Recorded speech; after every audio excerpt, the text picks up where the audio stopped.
Je ne vais rien vous apprendre si je vous dis que foutre une musique au piano pendant qu'il pleut, c'est plus ou moins l'équivalent de la tristesse. Ou encore qu'un dézoom pour rendre un personnage minuscule correspond à la solitude en termes de symbolique. Et si je vous l'apprends, bah je suis ravi. Mais je vais plutôt vous apprendre les couleurs. Pas à les reconnaître ni à savoir comment faire du mauve, mais plutôt leur représentation dans ce qui nous entoure au niveau culturel, et principalement dans tout ce qui est film, animation et jeux vidéo. Pourquoi le Super Saiyajin est jaune, pourquoi le louche est fringué en violet, comment justifier que toutes les robes d'Alice soient bleues, ou encore pourquoi la matrice est verte. Si je me démerde bien à la fin, bah vous allez peut-être savoir pourquoi. On va pas toutes les faire d'un coup, sinon bah je suis sûr de jamais ressortir. Du coup, aujourd'hui on va voir les 3 couleurs primaires.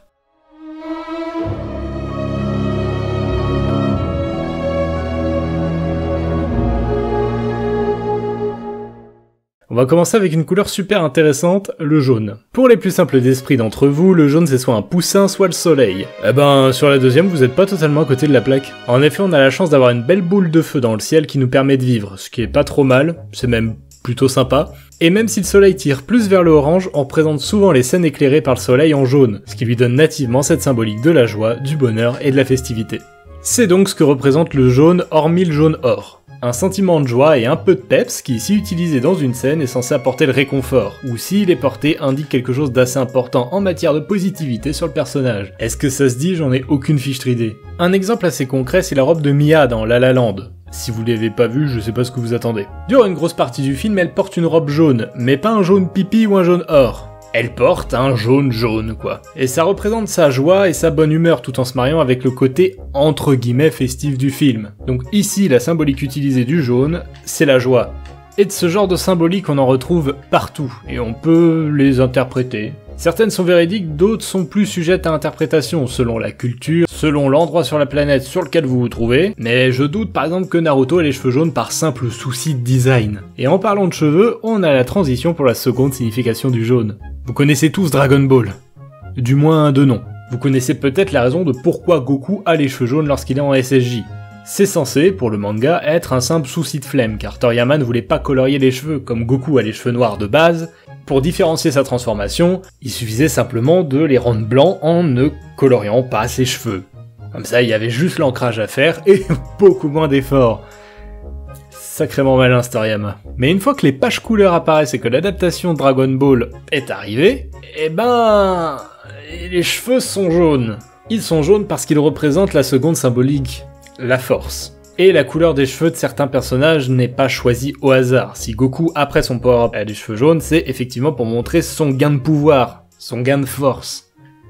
Que c'est lui qui a des coucougnettes en titane. Un autre exemple assez parlant, les Monogatari. L'échelle de puissance reste assez biaisée, mais une fois le tout terminé, on se rend vite compte qu'en fait la plus grosse menace, bah c'est le perso aux cheveux jaunes. Et ce perso, il mêle les 3 symboliques du jaune.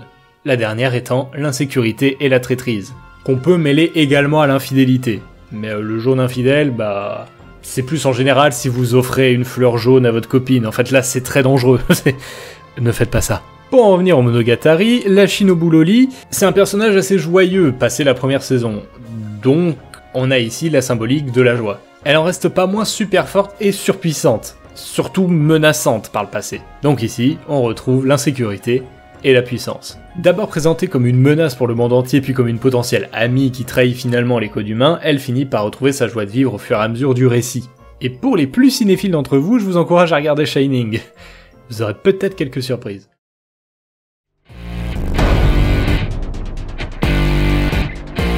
Le rouge, ça veut dire plein de choses selon l'endroit de la Terre où vous posez les pieds. Mais généralement, c'est un accord commun pour dire que le rouge, ça ouvre l'appétit. C'est la couleur qui représente la faim.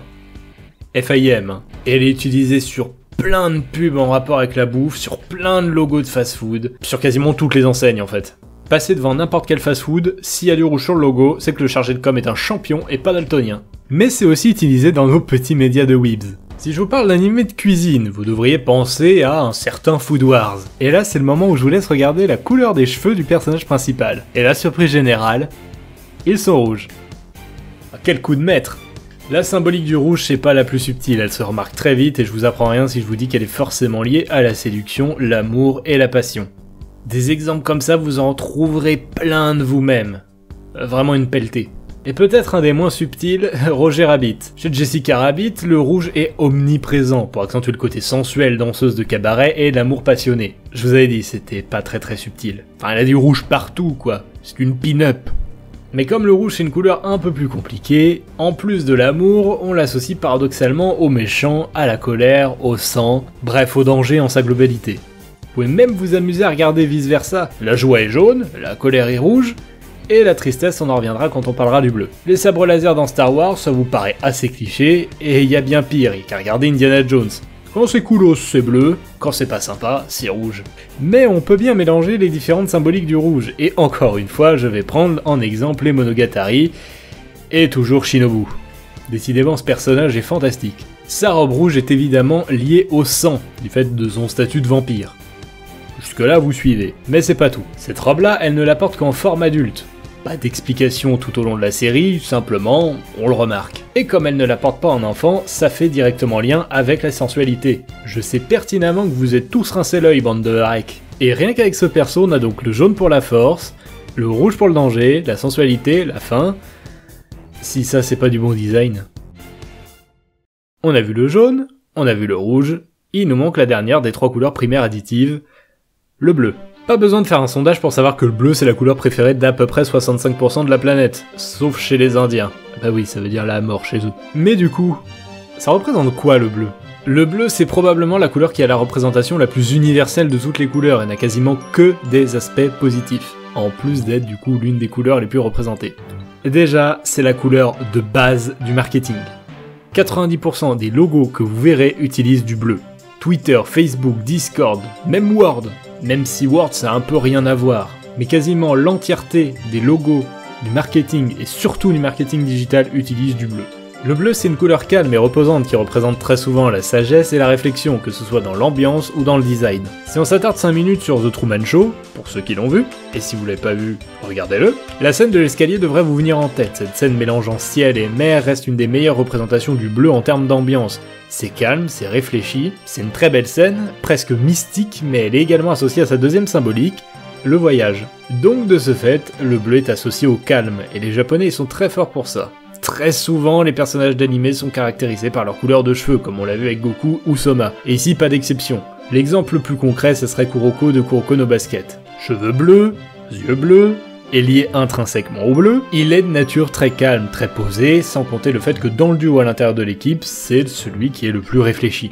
Et histoire de rester dans le sport, regardez aussi dans Inazuma Eleven, c'est probablement le jeu de sport avec les chara-design les plus spéciaux, et forcément ici, une des têtes pensantes et un des plus calmes, Nathan, est lié aussi au bleu. Bon évidemment c'est un peu lié au fait que son élément soit le vent, mais ça n'a pas été non plus choisi au hasard. Même dans Cars il y a cette symbolique, regardez le King, il est tout bleu et il est tout calme. C'est drôle non? Enfin bref, une autre facette du bleu, c'est l'introspection. Et je peux pas parler de ça sans mentionner Edward aux mains d'argent. Toute l'introduction du village dans une teinte bleue reposante, et quelques plans plus tard, toujours dans cette teinte bleue, Edward qui se questionne sur ce qu'il doit faire, sur ses sentiments et son avenir, toujours entouré de teinte bleue. D'ailleurs, si les couleurs vous intéressent, regardez Edward aux mains d'argent, tout est millimétré dans ce film. Vous avez vu, il pense à tout plein de trucs, Burton. Je l'ai dit tout à l'heure, mais le bleu c'est aussi le voyage, tant dans l'introspection comme je viens de le dire, que dans les rêves, ou le voyage à pied au fin fond du Kilimandjaro. Et il arrive très fréquemment que les personnages guides qui poussent au voyage aient quelques éléments clés plutôt bleutés sur eux. Plunderer, Toriko, ou encore les Monogatari avec Ononoki, ça représente à peu près toutes les façons de voyager. D'un côté le terre-à-terre, la découverte, le mystique, même Bulma on peut interpréter sa super teinture un poil spécial comme ça. Mais évidemment le bleu c'est aussi une couleur froide, elle est un peu liée à la tristesse. Et c'est ici qu'on reprend notre exemple sur vice versa avec rouge pour la colère, jaune pour la joie, et bleu pour la tristesse. Bon, il reste le vert et le violet, mais ça, on verra peut-être plus tard. Évidemment, toutes les symboliques dépendent de la culture et de l'endroit de la planète où vous êtes, mais de façon assez universelle, Réponse est blonde parce qu'elle est enjouée, même enfermée, et on nous la présente comme une fille rayonnante et joyeuse. Ce trait de caractère s'amplifie, et le jaune n'est pas que la représentation bête et méchante du soleil. Elle a le caractère qui va avec. Et histoire de rester dans les Disney, on peut citer le génie aussi. Bleu, ok, mais pourquoi bleu? Simplement par souci de design? Les jeans dont il est inspiré n'ont jamais été montrés comme bleu, cette couleur vient simplement du lien entre sa symbolique de liberté et de sagesse. Le bleu évoquant le voyage, le ciel, la mer, toutes ces choses-là, eh ben c'est lié à la liberté que désire le génie. Je terminerai en vous donnant quelques exemples à regarder si jamais vous êtes intéressé uniquement pour ces 3 couleurs. Si ça vous plaît, on fera peut-être les autres. Pour le bleu, je vous conseille Avatar, pas besoin d'expliquer, Alice au Pays des Merveilles, ou pour les joueurs American McGee's Alice, puisqu'ici on a différents personnages qui sont soit vêtus de bleu comme Alice, soit bleu tout court, la chenille pour ceux qui situent, ou même dans certains cas le chat de Cheshire, et The Truman Show pour la belle scène que je vous ai précisée avant. Au niveau du rouge, vous en avez des caisses, mélangées avec le bleu, vous avez Indiana Jones, les Star Wars, ça me semble assez clair. Mais vous avez aussi Crimson Peak, attendez le plot et ça va venir tout seul, et Daredevil.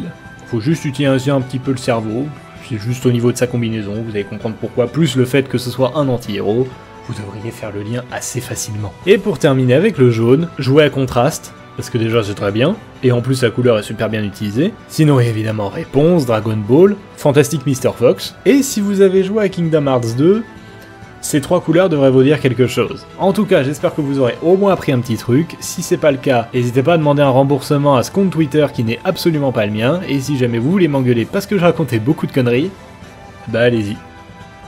Zoub!